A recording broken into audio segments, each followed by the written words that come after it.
જૂની પેન્શન યોજના લાગુ કરવાની માંગ સાથે ગાંધીનગરમાં આજે રાજ્યભરના શિક્ષકો મહાઆંદોલનમાં જોડાશે। અખિલ ભારતીય રાષ્ટ્રીય શૈક્ષિક મહાસંઘના નેજા હેઠળ શિક્ષકો સત્યાગ્રહ છાવણીમાં ધરણા કરશે।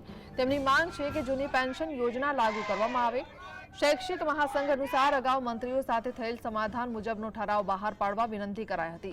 ઠરાવ ન કરાયો તો આંદોલનની ચીમકી આપી હતી, પરંતુ આજ દિન સુધી સમાધાન મુજબનો ઠરાવ ન થતા આજે ગાંધીનગરની સત્યાગ્રહ છાવણીએ ધરણા યોજાયા।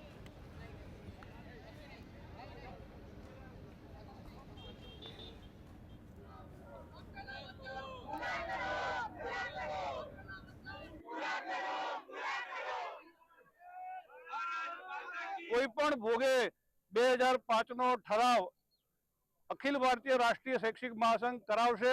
कारण के सरकारे आ स्वीकारेली वात छे, माननीय मुख्यमंत्रीए स्वीकारेली वात छे। जे सरकार हती ए ज सरकार फरीथी रिपीट थई छे। सरकारना मुखपत्र माहिती विभागना लेटर पेड उपर छापीने आप्युं हतुं के 2005 पहेलाना कर्मचारीओ शिक्षकोने अमे ओल्ड पेन्शन योजनानी अंदर समावेश करी लईशुं। मने हजी सुधी समजावतुं नथी के आटला बधा कर्मचारीओ आटला बधा अलग अलग फ्रंट उपर आंदोलनो, अमे पण मोटा आंदोलनो कर्या छतो पण सरकार केम ठराव करती